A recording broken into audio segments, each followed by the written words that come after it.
topic is going to be building your story.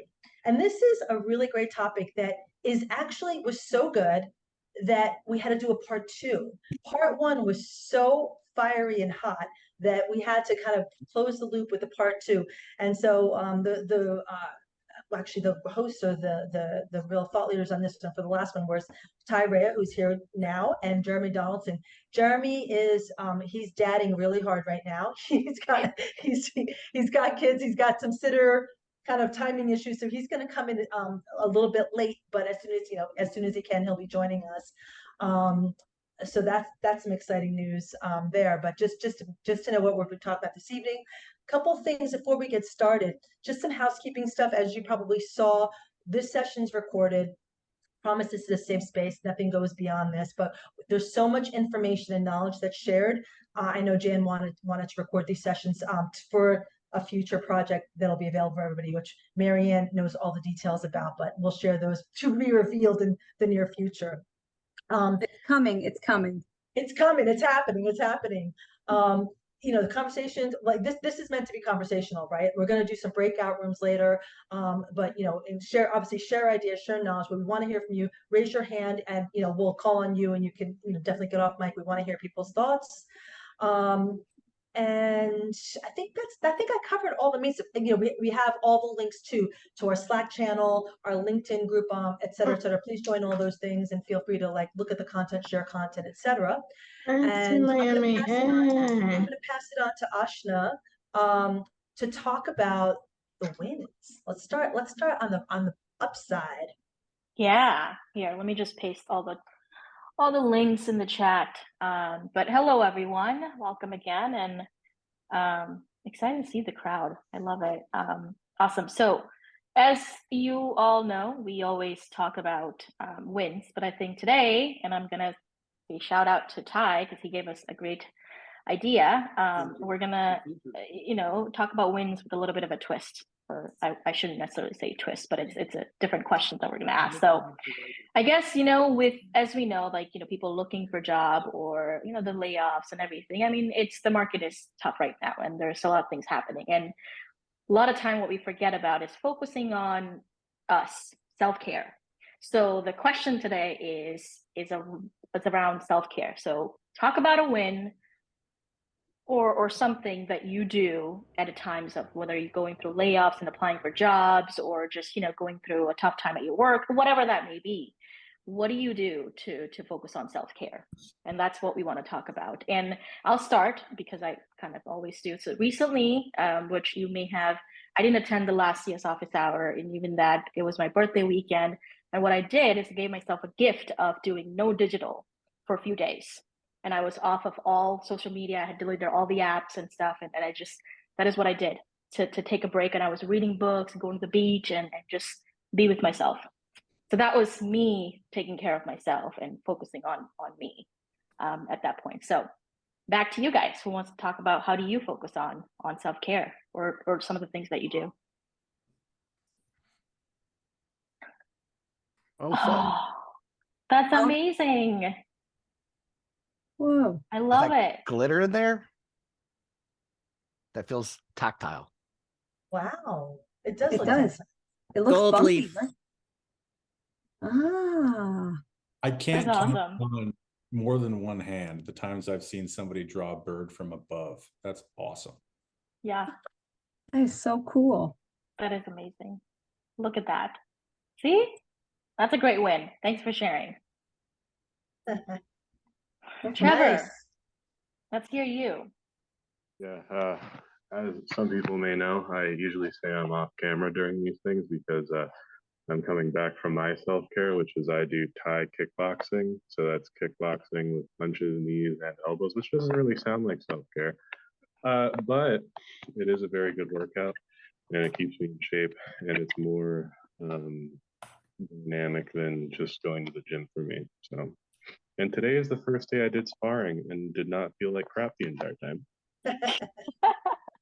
That's a win. Kudos to you. That is a win. Thanks for sharing. Anyone else? I'm sure we all are doing, maybe we've got some habits in our day. Sarah? I do a lot of crocheting actually. So I make like little stuffed animals and stuff like that I'll sell at like conventions and craft shows. And then I just recently picked up making sweaters. So I've started making my own like little shrugs that I can use for work meetings and stuff like that, so that it will always match what I am wearing because I chose the colors and I made it. That's amazing. That's Christine, awesome. I think I have like 20 baby Yodas in my closet right behind me. So yes, I there are love so Baby many. Yoda. That's awesome. You need to make my one for God. everyone in office hours. We can all have our baby Yoda sitting next I to it. know. I love Just- that. Just Oh, get me an gosh. address. I'll send one out. That is awesome. That's awesome. Thank you, Sarah. Dylan, let's hear from you. Oh, I'm a huge fan of the Baby Yoda too. I would +1 exactly to see that in CS office hours. What I would do for myself is still really beautiful weather where I'm located in lovely Toronto. So usually for just even like 10, 15 minutes, I have a yearly city bike pass. So I'll go on like the little city bikes and just go around my area and along the lake shore. So that's just like a little getaway for myself. And then especially away from the computer. Yeah, that's amazing. That's amazing. Thank you for sharing. And I see Sharuk kind of like just as soon as you said Toronto, she just bringing out the Canadian vibe out there. But that's amazing. That's awesome. Thank you for sharing. Well, thanks everyone. I'm gonna pass it on to Cinthia again, but I feel like just it's if whether you're doing it or not, it's sometimes it only takes 5 minutes to focus on you every day sometimes, and it's helpful. So if you're not doing it, maybe it's about time. That's just what I would say. Agreed, Ashna, 100%. And that's what I love this starting with the wins, and the wins can be, self-care, for sure, especially during the job search, right? It's so flippin' tedious, doesn't happen fast enough, to get what we want. So we need to take those conscious breaks. So let's dive in. But I noticed also, Jeremy, you're here. You were able to make it. I told the CS Office Hours crew that you were dadding real hard and you were going to join us. So I don't know. I don't see you. I think maybe you might I'm be here. Yeah. Hey, everybody. Yeah. Thanks for allowing me to join a little bit late. This is what we call classic miscommunication and wrong expectations between my wife and I as to who was on deck this evening. And so it's all good. I might have to bounce out here for a second, but I didn't want to miss out. So I just appreciate y'all bearing with me today. No, your timing is amazing. And actually I'm going to share my screen so we can jump right in. I told the crew that when you and Ty started this conversation last month, it was so fiery that we had to bring you back to complete it. So I know that there was a couple of I think slides 6 and 7 were what was covered in depth and the first half of the meeting. And I think what we wanted to kind of pick up on, or the both of you did, was building your story, resume, clip notes, all those sort of things. So if either one of you, both of you, I'd love to hear your thoughts on this slide and some of your tips. I'm sure everyone here is dying to get your tips and thoughts on these on this slide. Sure, I can kick us off. So real quickly, when I say resumes are your cliff notes, right? Those should be your highlight reel. If I can get a VP on one page, I can get you on one page. That being said, I think something really interesting came up last week, if anyone was in last week's section. So Marianne had a really cool one that talked about basically building your own web page that kind of has all of your stuff. I love that presentation. I haven't done it yet, but I will. And then the other is making LinkedIn really robust, right? So making sure that your LinkedIn covers your full history. And then again, your resume is just getting someone's attention. You have about somewhere between 7 and 9 seconds for someone to look at your resume and decide if they're going to move on or not. So make those 7 or 9 seconds really count. Anything add to that, Jeremy?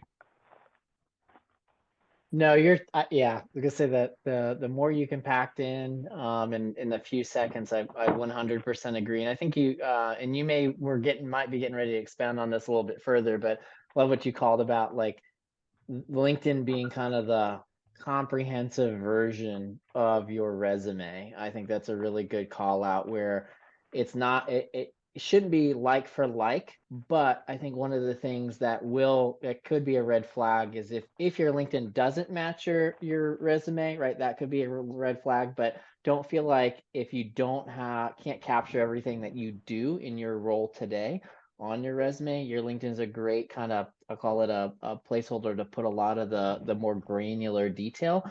As somebody who's pretty active on LinkedIn, I will go check out a LinkedIn profile for somebody and see what they've got on there and how they tell their own story through the lens of using a social media platform like LinkedIn. So I think that's a really good call out of there should be some overlap between a resume and your LinkedIn profile, but as you quite well said, right, your LinkedIn should be more in depth to everything that you're really doing and how that you've ultimately telling the story of how you're driving successful outcomes, especially in CS. Yeah, and Oh, I love that. my very broad rule with resumes is if a bullet point, and yes, they should be bullet points, not paragraphs. If that bullet point reads like a job description, it's wrong, right? These should be achievements. These should not be job descriptions. Unless it's Great something point. particularly unique, and then I would still find another way to put it in there.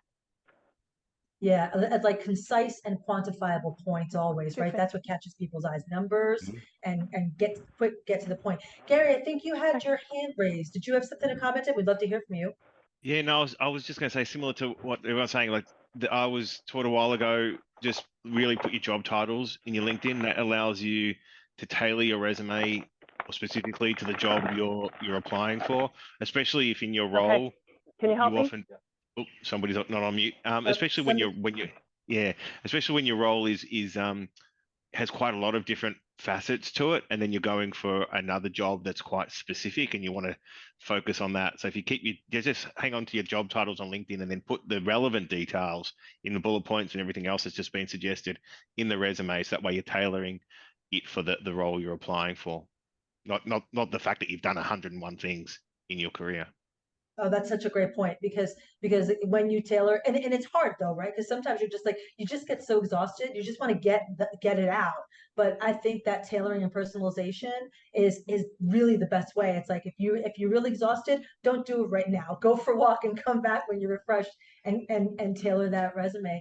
But a couple of things that jump out to me on this slide, gentlemen, I'd love to get your take on it. Cohesive and concise. And of course how to tell your story. How have you both seen? I'd love to get your standpoint from like the hiring side, or maybe even when maybe you've been interviewing, where not being concise about how to tell your story works against a candidate or has worked against you. Yeah, Jerry, you want to kick this one off? Or you want me to? Yeah, so concise. That's not my strongest area of CS. I love talking in details. But I think this is kind of where reading the room, so to speak, from being on the interview side, right? I'm applying for a job and I'm engaging in conversation. I think you have to read the room as to who you're engaging with and kind of lean in or lean out based on, right? If you're talking to somebody who's pretty direct, you need to lean into being more direct in your answers. Try to match the energy and the response style without changing who you are, because if you change who you are, you're not going to be confident in the story that you're trying to tell. But try to some of that mirroring. It's like that psychological mirroring of being able to do that. I have countless stories of where, not every person you're going to meet with is going to be a personality match or for who you are, but what's going to help you in going into the interview is bare bones, read the job description that you're going into and come with some level of questions or data. I found in my story is I try to use words and vernacular explaining what I'm doing in terms of what the company is looking for. So if they talk a lot about retention and churn, right? I try to use stories that talk to how I've prevented churn or I've driven retention, or if they speak to, right, they used more of the account management vernacular, speak to stories using those things. But I think it depends, right? I think concise, you can overlean and be overly, too concise and leave out, I think, pertinent information that is relevant to what you're trying to do. But I would say that if you struggle with that, like I do, the way that I kind of got around it is I forced myself to be able to talk about who I was in front of a hiring manager in less than 60 seconds. If they asked me, so what's Jeremy off a resume, I would be able to answer that question with confidence my target was 60 seconds, but 60 to 90 seconds, where I felt like I could touch on the highlights and then let the hiring manager invite them in to go deeper if they want to go deeper. Oh, Jeremy, I love that. And I think one of the biggest mistakes of that I know I've made in the past, and I've seen others do too, is going through their whole resume, like saying, "Tell me about yourself," because that's where, and then like, "Oh, I worked, I was born," and da, da, da. No. You have to tell that story. Ty, what's your take on this? Concise and telling your story, and what are some of the pitfalls you've seen or experienced? Yeah, so one of the groups of people I work with a lot are people who are coming from not customer success and coming into customer success. And as a hiring manager, the thing that I don't want to hear is, I was selling shoes yesterday, I'm going to make a great CSM today, right? Like, you need to sell me on what experience you have. I know we've all heard transferable skills, but I need it more than that. I need to be sold, right? Like, I need a narrative that makes sense. Like, here are components of the jobs I've done before that make me not only perfect for customer success, but unique. Like, this is the unique thing that I'm bringing to the table because of this different experience. So that's what I usually mean by cohesive and concise. Oh, I love that. Kathy, you had a question. Yeah, all these tips are great, and especially walking into an interview, what you should be able to do and how you should sort of address the room. But say, you've practiced everything, your resume looks amazing, you're ready to walk in there, and then you walk in there and you totally freeze up and freak out. What's the most important thing, one thing to hold on to walking into that room? Practice. I would say take a breath. Yeah. And realize you're talking to a human. Seriously, like a deep like I'm freaking out. Deep meditative breath. I'm talking to another human being. It's gonna be okay. Gentlemen, what do you all think? Because that's a good question, Kathy. Thank you. So for me, it's practice, right? Like, I know Jeremy and I have talked about this. He's far more extroverted than I am, right? I also can kind of freeze up if I'm really nervous. So you should have like customer stories, your stories pretty rehearsed down, so it's almost automated, right? So if you do freeze up, you've kind of have those in your back pocket and can just kind of put yourself in that automated cycle of getting that out there, at least so you're kind of relaxed into the interview. And also, I'm old school still in some degrees. I love taking paper. It helps me remember stuff better.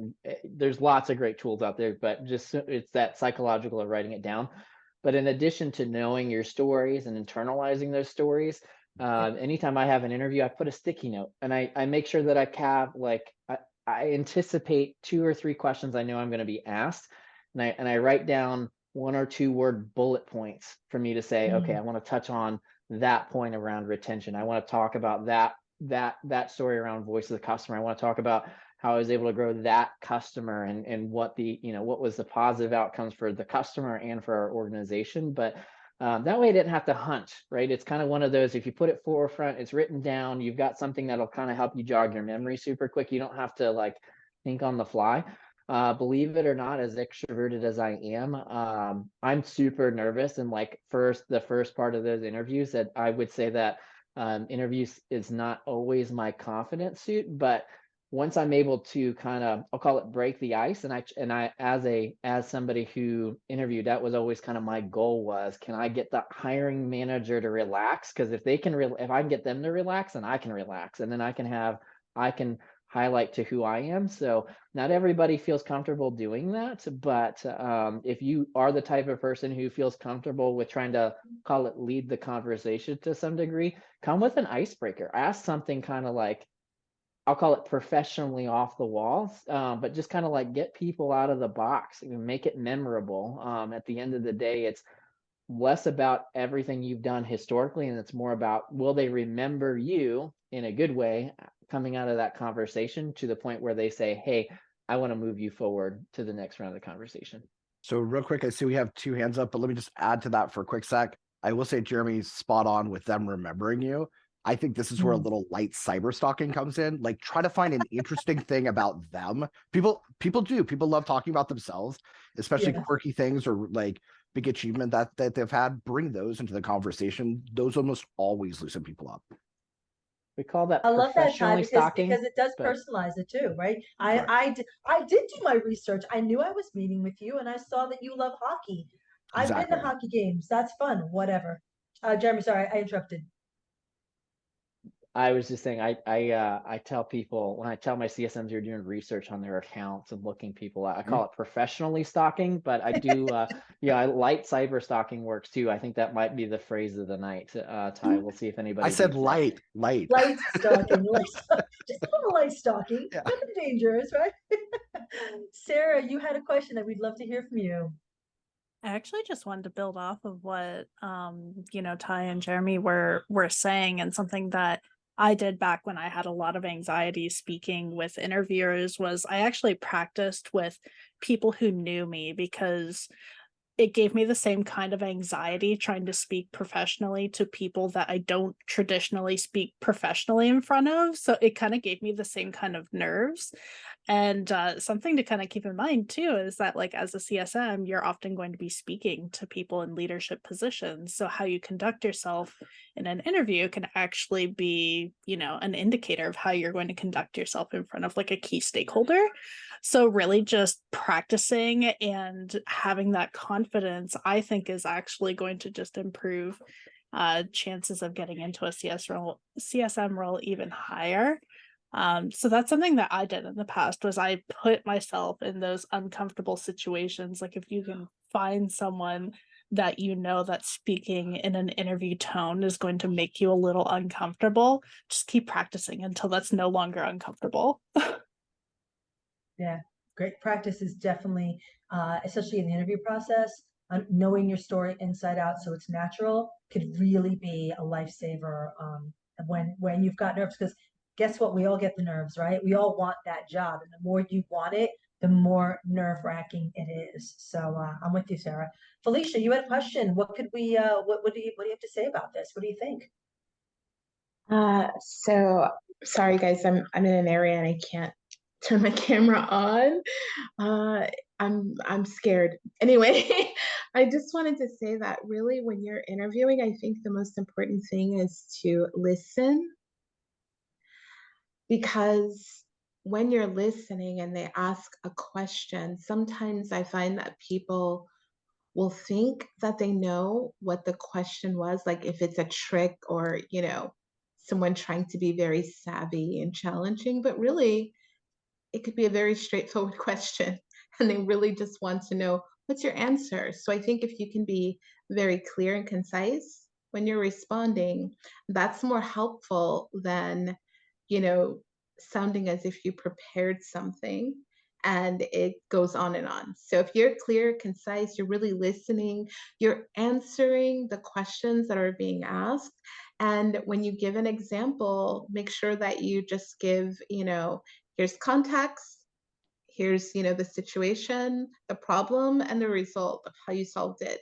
And I think that when you do that, you can speak to anyone, but you're also keeping in mind that if you are speaking with a leader, time's short and they don't have a lot of time, but they really want to be, have an understanding of what you're like under pressure, right? And what you can deliver and what your history is and who you are. So be authentic, be quick and concise, and answer the questions. Awesome. Great So points, Felicia. Thank you. Yeah. So Felicia, there's actually something really interesting that I was interviewing with a CEO or a CCO a while back. And at that point of conciseness is actually one of the things that she was sharing with me that was like is a critical criteria of when she looks for somebody in the CS organization, to the point where if an interview was scheduled for 30 minutes, right, she was monitoring how you were managing your time in the interview, right? Are we staying on time? Are we staying on topic? Right? Are we managing to the 30 minutes? And right, almost treating the conversation like I'm engaged.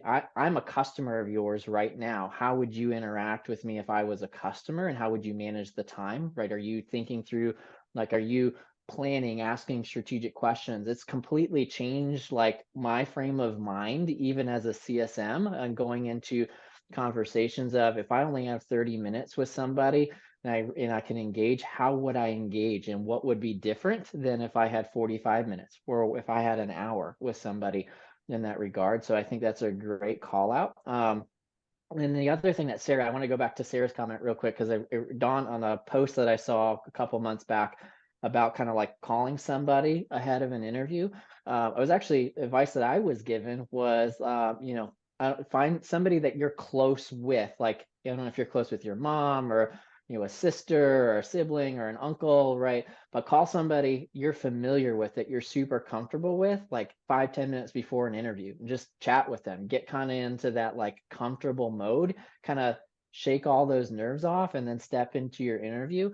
I can't say that I've been able to do that 100% of the time, but if I can't do that, I'll actually walk out. I'll go find my wife. I'll go talk to her for 5 minutes before. It gets my mind off of the nerves and the nerve wreck of like being in an interview, calms me down, and I go in and I just approach the interview with a fresh mindset. So I also, wanted to kind of reinforce and validate that works as well. So thanks for bringing that up.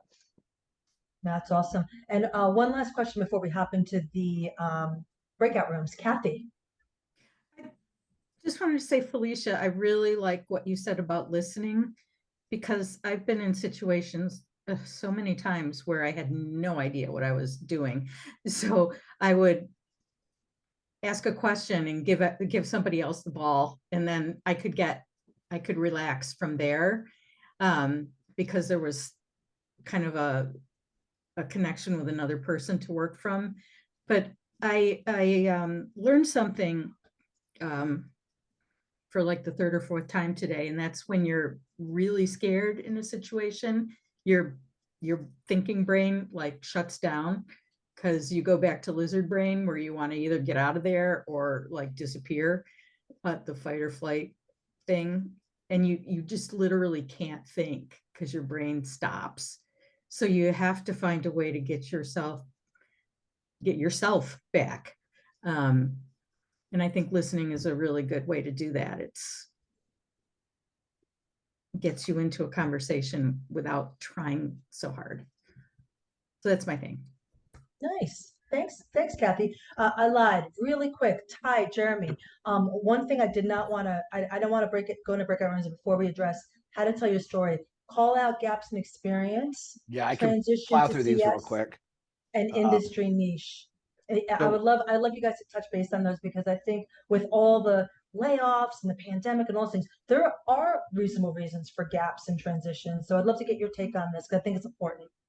So the thing here with kind of owning your narrative is, if someone asks you any of these things later in the interview, right, it's kind of by default a negative. If you own that narrative really early in the conversation, you've really flipped the story and you've taken it off the table. So for example, with the, hey, nice to meet you, tell me a little about yourself. Like, if I have a gap, if I'm transitioning, right, any of those things, I'm going to pull that up in that section and really own that narrative, so it never comes back into the interview as a negative, so as some deficiency of mine, right?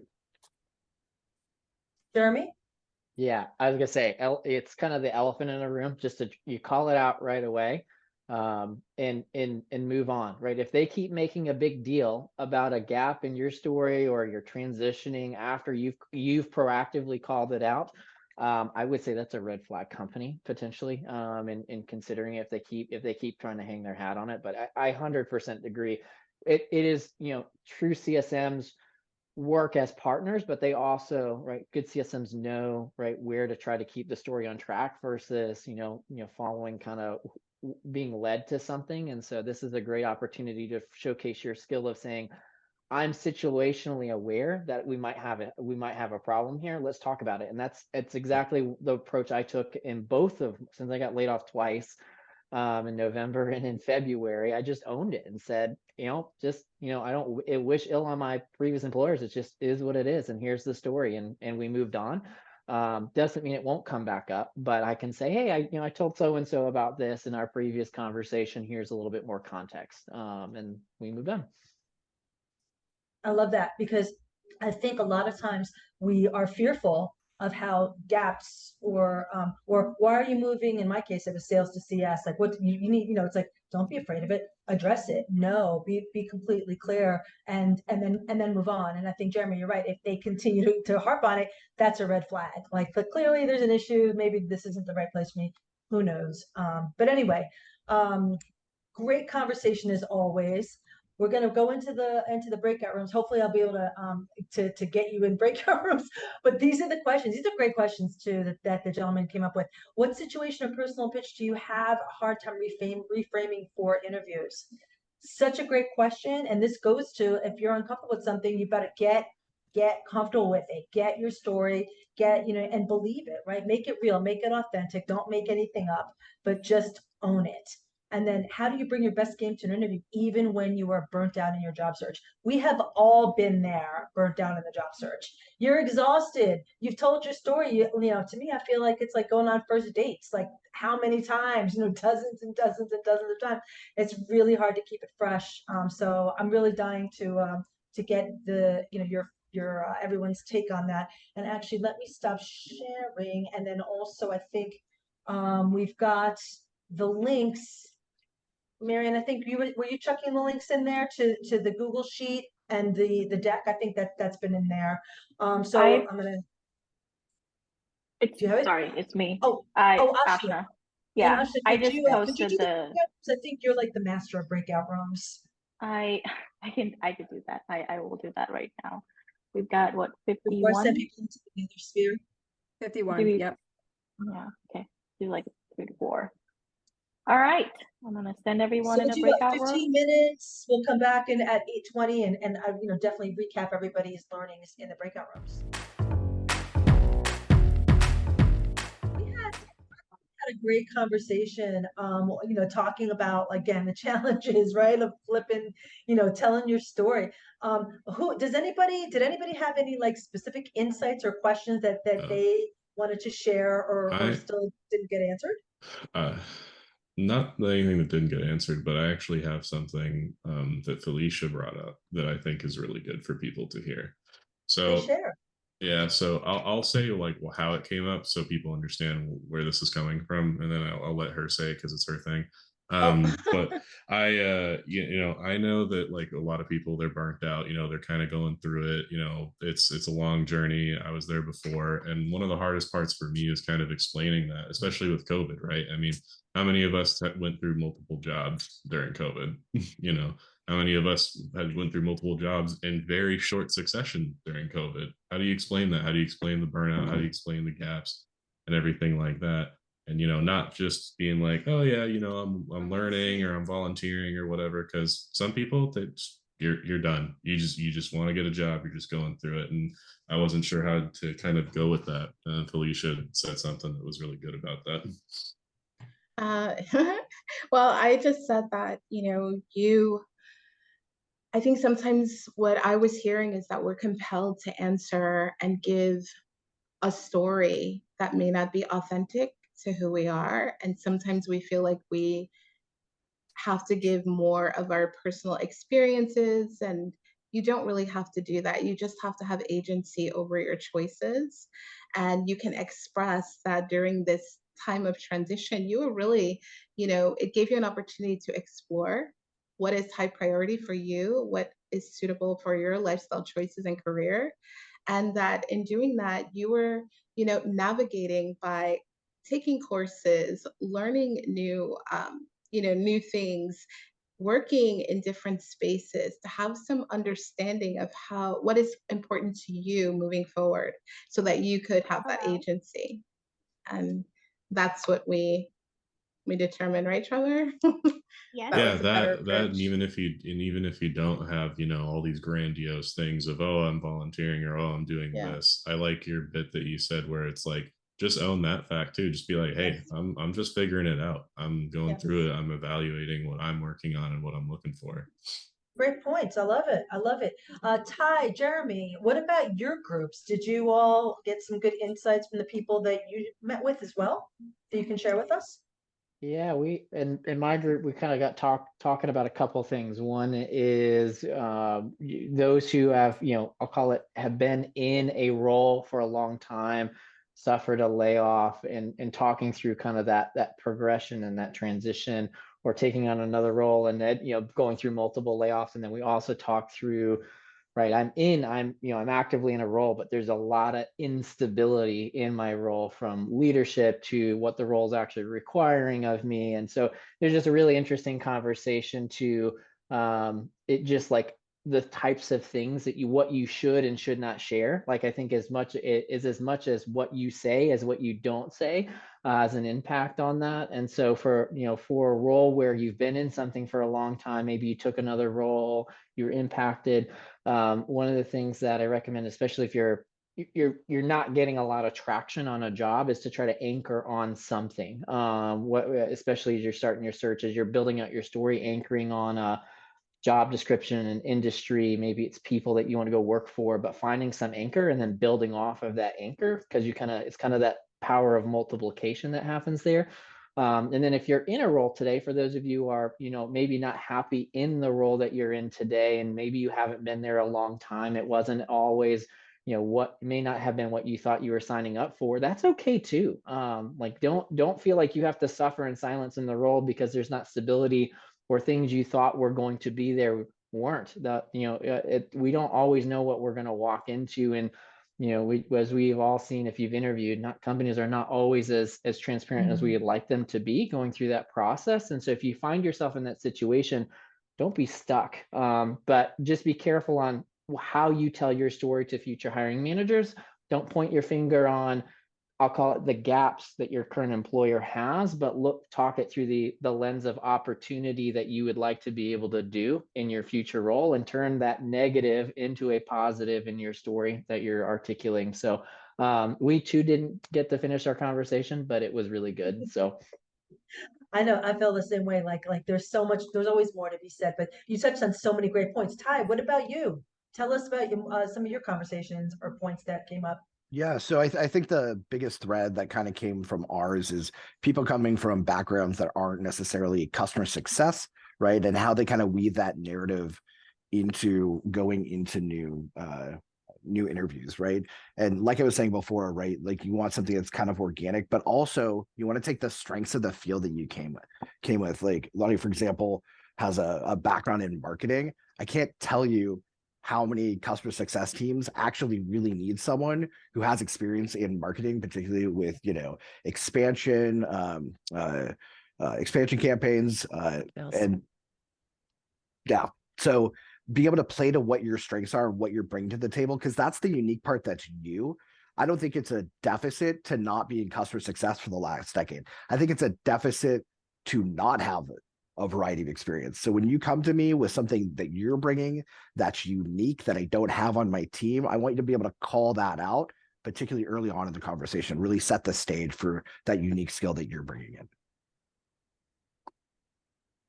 Oh my gosh, yeah. That's what I love about this community. So many great ideas, like so many, people feel like they can really share their stories, because it's a place of vulnerability sometimes when you're on the job search. And but you have to just remember, we've all been there. You know what I mean? And if you can learn from someone else to make it just a little bit easier, we have to take advantage of that. Anybody else? Were there any questions? Because I know, again, like we were mid conversation and we got pulled back. Were there any that had questions that they'd like to address while we've got the whole community here to kind of help weigh in? Maybe some interviews that are coming up that you're nervous about, or practices about building your story.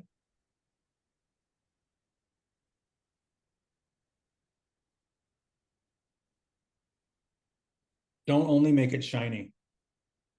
Like, anybody with love it. a happy story is lying. Like, warts and all, dude. If they are going to work with you and hire you and you're going to be on their team, you owe it to them to give you a realistic representation of who you are as a person. And if you don't, and you get the job and it doesn't work out, kind of predictable.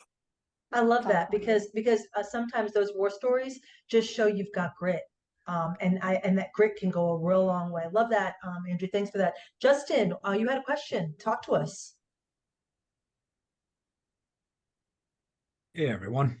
Yeah, so kind of like what we were saying a little bit earlier, that I come from a full sales cycle AE role, and basically everything comes to an end after a great point. And I spent 7 years climbing the corporate ladder in my company. So just like what we were saying, or so, I found that I loved cultivating vendor relationships. How can you make that the focus? Or should that be the focus when you're talking to a hiring manager of a CSM role? So you're talking about how to translate your sales experience to CS? Yeah, like what are the top 3 things that would you say a CS leader is looking for within a hire that would be the best thing to try to relate to or make your applicable skills come You're through? talking about transferable skills, right? Yeah. And your transferable skills, I mean, you just have to think about like your strengths. First of all, you probably talk to a lot of customers, a lot of people, and you're concerned about their experience. So you should speak to that, speak to your ability to, meet with people, see them where they are, understand that customer journey, ask the right questions so that you're able to help them navigate, whatever it takes to get those results and shorten that time to value. And you just have to have an understanding of what you do really well and then what's expected in that CS role. So if it's onboarding, great point, Felicia. right, and all of that. Actually, Justin, you and I should connect because that's the exact pivot I did. I went from sales to CS. So let's connect. We should do like a virtual chat because I could definitely dig in with you. But kind of dovetailing on what Felicia was saying, you have to connect the dots to your experience, which at the end of the day, it's just customer facing to customer facing. But I can tell you some of the things that I did and how I kind of tackled that, because the question I got was, well, why are you leaving sales for this? And there's a lot of reasons. I'd love to hear your story. So let's definitely outside of this DM. Our last question of the night, Jillian, what do you got? I was just going to add to that about what to emphasize, and trying to figure out what the hiring manager is looking for. It's always good to review the job description before you go in, because it might have been a while since you actually submitted your application. So I think that's one thing. And then I always like to ask, just to make sure I'm on the right page with the interviewer, after they've asked a few questions. But one of my first questions is to ask them if there's any gaps in what they've heard from me and what they would want to have in their, like what a successful candidate would have in their skill set. Because, you always wonder. So I used to ask a question just like that at the end of the interview. They'll always say, do you have any more questions before we wrap up, whatever? And I would say something to the extent of like, I feel like I'm a great fit. I feel like my skill set is solid. I know the business. I'm excited about joining specifically this company, but I want to speak to any concerns, issues, like bad feelings you might have about what I've talked about so far. And, I want to invite you to ask that question. And please, if there's a question that you're afraid to ask because you're worried about the answer disqualifying me, let's start with that one. Like run straight into it. Don't be afraid, and then put the ball in their court. Oof, I love it. Lots of fire. Before we wrap things up, I want final words from Ty and Jeremy after this whole conversation, 2-part conversation. First of all, thanks for coming twice, the two of you. Really appreciate it. Because you can see this is a super popular topic, but I definitely what are your closing thoughts? I'd love to hear from each of you. Ty, I'll let you close first. No, shoot, Jeremy, I was hoping you would. So my closing thoughts is, yeah, there's a lot of info out here.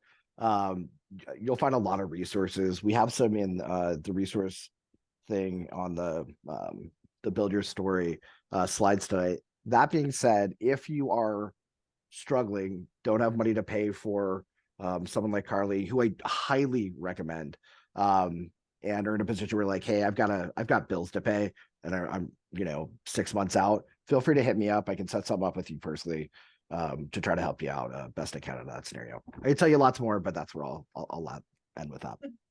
connect with Ty. Jeremy, what about you? Yeah, but my two parting comments. One is probably going to have a part 3 at some point. So that's what that We I'm might, kind of what you I'm said hearing. it, you said it, So Jeremy. Ty, he roped you in, it might just so you not know. be before the end of the year, based on my schedule, but I come back. I'll come back for a part 3 at some point. And the second part is, I think collectively, as we've all heard, there's so much knowledge and experience on the topic of interviewing and what questions to ask and building your story on this call. Is don't I know it's hard to raise your hand. There's a pride thing in there, but if you need help, ask for help. Ask anybody on this call for help, even other people who may be looking for jobs, because that's how I have built my network over the last 3 years, is helping and asking for help from people in this community. So you're not alone. Don't fight it alone. Don't wear the burden of a job interview or building your story or being perfect on your own. We're here to support each other, and that's what I love. I think more about the CS community, more than any other community I've ever been a part of, is the willingness for everybody to lean in. So we're here. We're here if you need it. But I appreciate everybody's contributions to the conversation today. Oh my, what a great way to close that. Yeah, Jan would want us to finish with, let's, as a community, help each other in any way we can. And I think it's a really good point. Even someone else who's looking for a job, sometimes that's a way to kind of make them forget. They can help someone else and feel useful and share their war stories. You can share like, hey, this worked for me. You might want to try this or that. So I love that. Anyway, and on a final note, everyone, please connect with everybody. Ty, Jeremy, thanks for being here. Ashna, Marianne, thank you for helping man the phones in the breakout rooms and the phones, listen, the chat and the breakout rooms. And we look forward to seeing you all next time. And please also connect with me. And Justin, you and I should definitely connect for chat. We'll DM on the side. Thanks, everybody. Have a great week. Thanks, Thanks, Cynthia. everyone. Take care, Thanks, y'all. everyone. Thank you so much for tuning into this week's episode of Success Hour, formerly known as CS Office Hours. We regularly put out new content, so to be the first to know, like this episode, tap that notification bell, hit that subscribe button, and we look forward to seeing you soon.